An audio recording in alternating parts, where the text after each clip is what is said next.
Hi, Pastor Kip here. I'm coming to you today on Maundy, Thursday of Holy Week. I heard it called once, referring to this Holy Week, as the week that changed the world. And when you think about all that Jesus went through, his activities throughout this week, it kind of puts in perspective where he was headed and what he was doing. The Gospels tell us certain things that happen on the days of Holy Week. Now, Sunday, which was the first day of the week in biblical times, of course, Jesus rides into the city triumphantly. We call it Palm Sunday, of course. And we had a great Palm Sunday celebration this past Sunday here at the church for Sunday morning worship. But what about Monday? It's called Holy Monday. What about Tuesday? It's called Holy Tuesday. What about Wednesday? It's called Spy Wednesday. And then you get to Maundy Thursday, today, and Good Friday, more commonly known episodes in the life of Jesus. Although, with the growing secularism in our world today and less people familiar with the life of the church, even days like Maundy, Thursday, and Good Friday are lost on people without realizing the actual spiritual significance of those days. So let's walk through the week beginning with Palm Sunday and then Holy Monday. What did Jesus do on that Monday after he rode into the city triumphantly on the donkey? Well, according to the gospel accounts, Jesus went into the temple that day. And he observed that in the temple, as people were buying and selling in the outer courtyard, that's when Jesus famously got angry, started picking up little strands on the ground, and he formed a whip.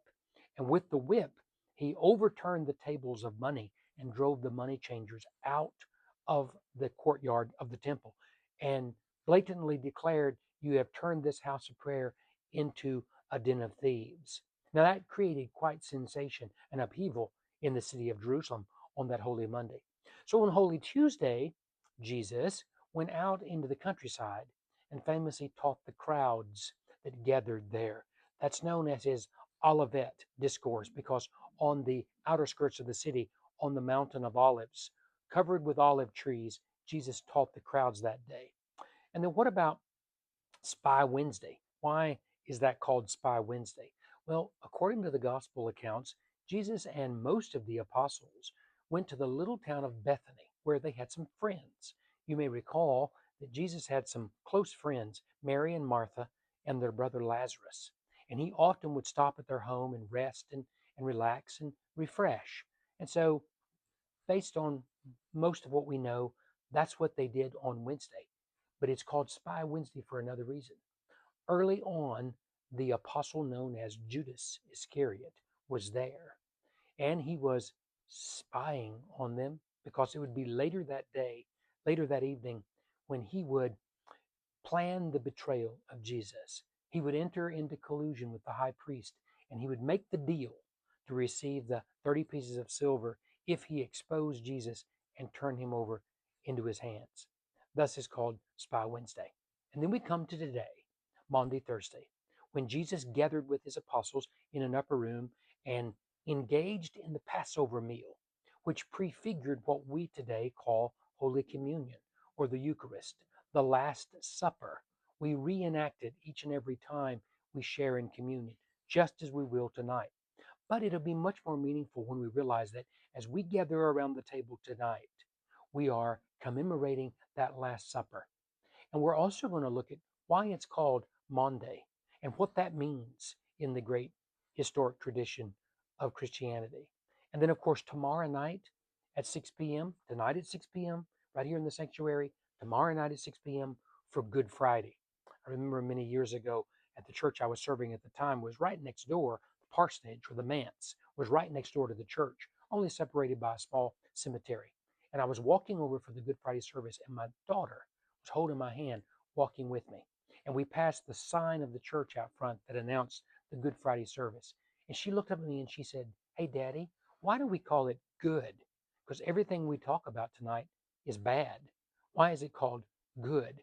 And I stopped for a moment and I said, "What do you mean?" She said, "Well, don't we talk about him dying on the cross and the songs we sing? Why is that good? Why do we call it Good Friday?" Good Friday, 6 o'clock tomorrow. I look forward to seeing you. And then, of course, Saturday is called Holy Saturday or Silent Saturday because it was Saturday while Jesus' body was in the tomb. All of his apostles had forsaken him and had fled for cover to hide. And then we'll gather, of course, for Easter. It truly is a week that changed the world. But I want to take it one step forward and say this to you. This is not only a week that can change the world and did, but this is a week that can change you and me. Wouldn't it be a tragic thing if we just went through this week and did all of the things we're doing religiously, going through all the motions of Monday, Thursday, Good Friday, and then Easter with perhaps the new clothes or outfit we have, or the flowers, or the family, and the food, and with the same on the Monday after Easter as we were when we entered? It's not supposed to be that way. We're supposed to be changed, transformed by the risen Christ each and every time. Not a one-time deal, but it's something that's supposed to happen to us each time. You see, that's why the church has set aside these days to kind of walk through the last week of Jesus' life in order to truly understand what new life is really all about. We have to walk through the darkness to appreciate the light. And to appreciate the risen presence of Christ, we have to also remember his death. So I hope you will mark these days with me.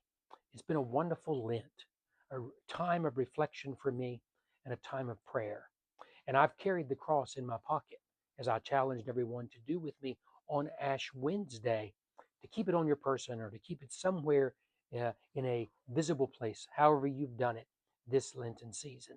And on Good Friday, we'll bring this full circle by having an opportunity to connect what we've been doing for this Lenten season with this Holy Week and this Holy Weekend. I hope to see you tonight at 6, tomorrow night, Good Friday at 6, and then, of course, on Easter Sunday.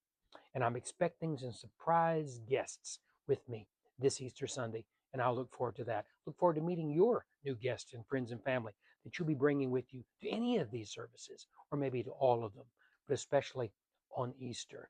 God bless you, and may God continue to transform each and every one of us. And may all of us not simply go through this week that changed the world, but may it also be a time of change, transformation, and deliverance for all of us. I look forward to seeing you soon. God bless you.